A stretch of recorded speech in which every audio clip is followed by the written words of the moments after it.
Right, here we go with another fringe science video. This one is about, or more likely a response to, a series of videos to a certain Mr. RL Poole, who's known on YouTube as Talking to Leedskalnin. It's going to be a series of videos, in fact. I'm sorry about that, but a single video, be more than an hour long. I can't post that to YouTube, and I'm not sure anybody really wants that anyway. This one is going to be mainly background. So, have a look at, first of all, Leedskalnin. Edward Leedskalnin, born in Latvia in 1887, emigrated to the US in 1912, 1922 or so. He moved to Florida and spent most of his time single-handedly building his coral castle. Did most of it at night, very secretive. Apart from that, the coral castle was still kind of a minor tourist attraction, and 5 self-published short books. He's mostly been written off by history as an eccentric and didn't leave a great deal else to be remembered by. Now, there's a few parallels with him and the rather more famous Eastern European immigrant of the period, Nikola Tesla. One of his pamphlets outlined his ideas about magnetism. It's a unipolar particle theory. It looks a bit like some of the current scientific theories about magnetism, but it's all a bit weird. It's not particularly surprising that he went for that idea. It's not entirely unthought of. There's either field theories and there's particle theories, so, you know, hey. Anyway, because it looks a bit like some of the current scientific theories, for the true believers, it means that just like Tesla with AC and DC, everything else he believed must also be true. And there's plenty of true believers, because just like Tesla, he's a bit of a strange attractor for lunatics. Now, Tesla left an awful lot of well-documented, very batshit ideas for his followers to hang on to. Leedskalnin's followers, though, are forced to divine and decrypt what they see as clues and omens. Cryptic markings, strange geometries, seemingly meaningless structures, oddly posed photographs. Because Leedskalnin, the great scientist, apparently encoded most of his ideas, hid his discoveries rather than publishing them, and perhaps that's part of the reason he's been entirely ignored by mainstream science. Perhaps, though, those clues aren't clues. Maybe his writings were really a bit trite, not hiding some deep universal truth for the initiated to discover by reading between the lines. Maybe those rock carvings, just decorations. Maybe they were clues. Maybe the truth was encoded straight out of Teletubby land.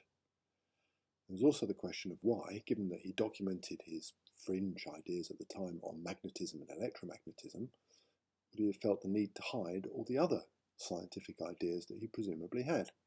What I'm getting at here is that Leedskalnin is the nutter's wet dream. He's pretty much a blank page that you can project the mad side of your psyche onto. You can ignore all of the decoding and divination side of stuff and just go with making shit straight up. 0-point energy, anti-gravity, over-unity generation. If you look him up on the internet, pretty much all of that pseudo-scientific claptrap is there. So that's Leedskalnin. So who's talking to him? Well, RL Poole is a YouTuber, and he's definitely got a thing for Leedskalnin. Doesn't mean I think he's a nutter. His content is at least thought-provoking. He's American, comes across as somewhat obsessive, he's very touchy about people suggesting he might be wrong about anything, and he insta-deletes comments he doesn't like, although usually he does put a snarky comment on the end of it to make you think that at least there's some connection there. That's my experience anyway. He does claim to be high-level autistic, so take all that stuff for what it's worth. If this video doesn't get me banned from commenting on his videos, the follow-ups are almost certainly going to do it, and I might actually already be banned. It's a shame, but the only way of engaging him is through YouTube. He deletes anything that criticise him. I don't really have much choice if I want to engage him, but to make my commentary where it can't be deleted by him. So, he's a self-described genius, and he makes a really, really big thing of being a lifetime Mensa member. He's got a badge and a mug to prove it. Sounds pretty impressive because, you know, lifetime Mensa member, that means Mensa must have called him up and offered him a lifetime membership because his brain's so big, right? Wrong. Now, Mensa entry does require you to pass an IQ test, and it does need to put you into the 98th and 99th percentile. Doesn't mean you're a genius, but, you know, it means you're relatively smart. Thing is, IQ tests don't really mean a great deal beyond being good at passing IQ tests. And even that is something you can get significantly better at just by practicing. I score very, very highly in English. I don't score so highly in French, Italian, or German, but you know, it's not that hard. There's a lot of pattern recognition, mental arithmetic, and a bit of general literacy, and that's why I score less badly. That's why I score less well in second and third languages. The pattern recognition side of things is actually quite interesting because it does tend to correlate with a tendency for pareidolia and apophenia, which is seeing patterns and connections where there actually aren't any. But like I said, yeah, none of it means you're a genius. But, you know, you've got to be relatively smart. So, once you've got past the IQ test to be a Mensa member, there is another very significant barrier to being able to boast of being a lifetime member of Mensa. That barrier is called $1,500. It's a paid membership, it's a one-off payment rather than a yearly or monthly one. That's all there is to it. It doesn't mean anything else.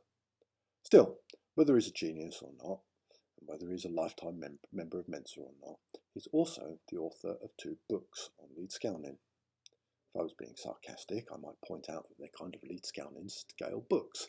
They're not very long, 60 and 120 odd pages respectively. They're more like booklets. Still, books. He's written books, and he's got them published. Poole makes a great deal about one of them being the #1 seller on the physics of gravity on Amazon. Now that is no longer the case, and at the time I scripted this, it was number 77, 50 places behind the Science and Space Activity book for kids aged 4 to 8. Oops. Publishing is a very low barrier to pass these days. It used to be that you had to have something that was considered saleable by one of the respected publishers, or you had to pay a great deal of money to a vanity publisher to get your stuff out there on paper. And that's probably what Leedskalnin did with his booklets, in fact. It's not true anymore. If you publish direct through Amazon or one of the other direct print publishers, it costs you nothing. And you get under 60% of the sale price, but you can publish any old tripe and you get it out there on the planet's biggest online book marketplace, and you're a published author. Now, I'm not suggesting that Poole's books are tripe. I haven't read them. I've read bits of them. I didn't think they were all that good, but I'm just saying they are listed as independently published, and they're available in Kindle form. Yeah, I think he published them through Amazon. He hasn't had the publishers beating down his door. He also makes another big thing of them being somebody or other's author of the month twice. Now, that somebody or other, I can't remember the name of them now, I can't be asked to look it up, deals entirely with fringe science. So, big fucking deal. Now, that's kind of Poole. I came across him originally when SciManDan picked him up. Now, SciManDan I really don't like. He's about as scientific as the investigations he does into the shady companies that sponsor his content. There's far better debunking channels out there who do actually seem to care about combating misinformation. All Dan does is churn out his requisite 3 videos a week, keeps the algorithm running, keeps the cash flowing in. Dan's content, it makes me feel dirty watching it, but there you go. Now, I kind of saw Dan's video about Leedskalnin, or Dan's video about Poole talking about Leedskalnin's solar model, apparently. Dan saw it.